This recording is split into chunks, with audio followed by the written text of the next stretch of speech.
Hello and welcome to this presentation designed to help you with your online Gifted and Talented Program Approval application. My name is Mary Catherine Stein and I'm the Program Coordinator for Gifted Education. The first step in completing your annual GT program application is to access the application online. Here are the steps involved in finding your district's online application form.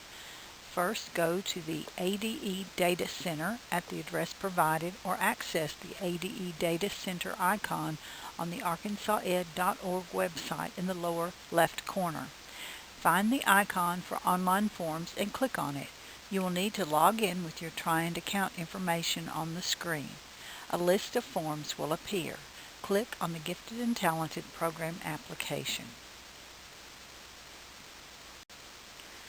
Click on the New tab in the upper right-hand corner.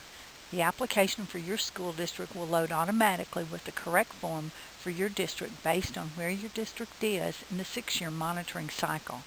You may save your work and return as often as necessary before submitting your application.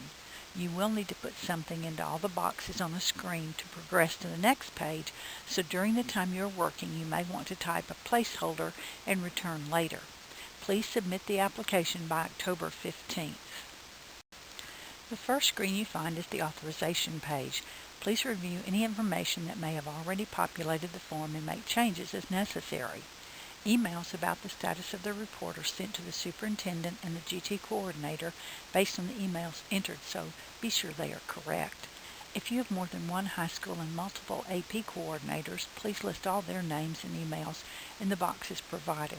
Be sure the superintendent is aware of the report and realizes that when it is submitted electronically, it is assumed the superintendent has approved the report. Below you will find a place to indicate the licensure of the GT coordinator. Most GT coordinators hold the 305-306 GT licensure, but the newest licensure code is 289. If you are teaching under an ALP, a copy of the ALP should be uploaded here. Be sure the document uploaded is actually an additional licensure plan. The next box on the application is very important. Any changes to any of the areas listed should be described in the box. For example, personnel changes, accepting pre-AP and AP teachers, or changes to program options should be recorded, or school board approved policy changes. Be sure listings for personnel are the names listed for teachers in the teacher licensure database. If there are no changes, just put no changes. Below the change box is an ADE comments box. This is the area where we make comments, ask questions, and indicate the need for revisions. Please do not try to answer questions in the ADE comments box. The program will allow you to type, but it will not save anything. Changes or explanations need to be made in the boxes above. The status box is also very important. It will change depending on where you are in the approval process. Expect to have to clarify or make revisions because the accuracy of the report is important. It is not a race to get finished, but a give and take until it is clear that GT standards are being met.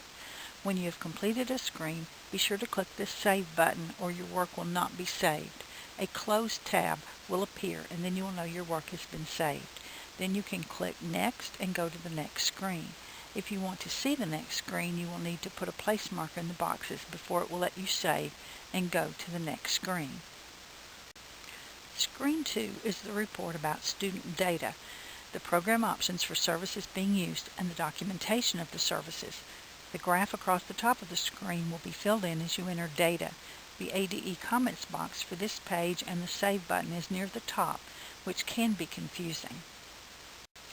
Be sure to read the reminders about programs, student contact time, and the content codes under the title. As you enter data, the program builds a chart below. You will need an entry for each grade level indicating the number of identified students, except for the number of students served in K2 or 3. The program option primarily used at the grade level, the minutes per week, the content areas, and the teacher or teachers providing services. If more than one type of teacher is involved in providing services, explain how services are divided. For example, if the GT teacher meets once a month with secondary students, indicate that here. If students on a grade level are served in both pre-AP and AP classes, indicate that and be sure we can tell which courses are pre-AP and AP on a grade level. Then describe how services are documented. You don't have to list teacher or student schedules here. List the documents that are evidence of service, such as lesson plans or an AP course syllabus that has been approved through the AP course audit process for AP courses. Here's an example of the chart. The documentation listed in the chart should be available during on-site monitoring for all the grade levels and years since the last on-site monitoring. Here's an example of the resource room option with proper documentation that will be available during the next on-site monitoring. Here's an example of a grade level entry with multiple forms of service delivered by several teachers. Here's an example of a 12th grade program option. On the third screen, you begin entering data which serves as a review of standards, and each screen aligns with one of the standards, beginning with 4.0, Community Involvement. Notice that the prompt asks you to describe how information is distributed, the format, and who gets the information. The prompt does not ask what information is shared. One of the best ways to share information with many stakeholders is by posting information that links to the district website. 4.02 asks how information is shared when stakeholders can offer suggestions and ask questions. Having contact information on the district website is good, and presenting information at the district's annual report to the public meeting are good examples. If you present in a public meeting, be sure to retain a copy of the sign-in sheet for evidence during monitoring. 4.03 asks you to describe your gifted and talented advisory group and when they meet. Be sure parents are well represented. If you have many parents who want to be on the advisory committee, you may want to start an Agate affiliate group. Keep sign-in sheets with the roles of the attendees listed as evidence during monitoring. 5.01 is a yes/no question, and there are many of those in this application as reminders of what should be in place for the program. 5.02 asks about the opportunities each of the listed stakeholders, new and continuing, have to learn about gifted and talented education in the district. Again, having sign-in sheets for these opportunities will be needed as evidence during monitoring. The next screen, 6.0, allows you to build a table with the information about the teachers providing direct services to students. Please provide the information requested and be sure GT Coordinator K-12 is listed as a teaching assignment. 6.04 asks for a description of the process of selection for GT coordinators, administrators, and teachers. You may include the district hiring policy, but be sure the process indicates how jobs are advertised, how interviews are conducted, who makes the hiring decisions, and whether the process is non-discriminatory. Below the ADE comments box, answer the questions for 6.05 and 6.06. The job description and evidence of administrative time will be needed during monitoring. The next screen is for identification standards. 7.01 asks for a description of how referrals for services are sought from a wide variety of sources and how data on nominated students is collected. Notice the comments in the ADE comment box about placing a notice on the district website and the need to use whole group enrichment data. 7.02 asks how identification procedures are shared with the staff. Notice that both of these prompts ask for how something is done.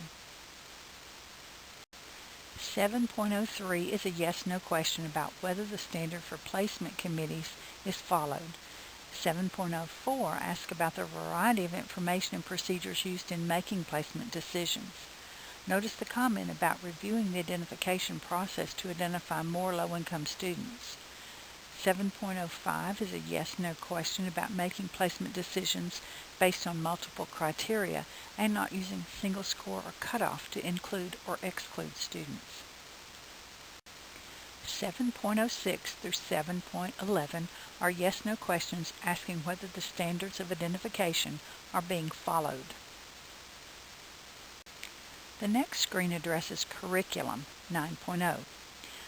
9.01 asks what documentation is produced to ensure the curriculum extends or replaces the regular curriculum at all levels K through 12.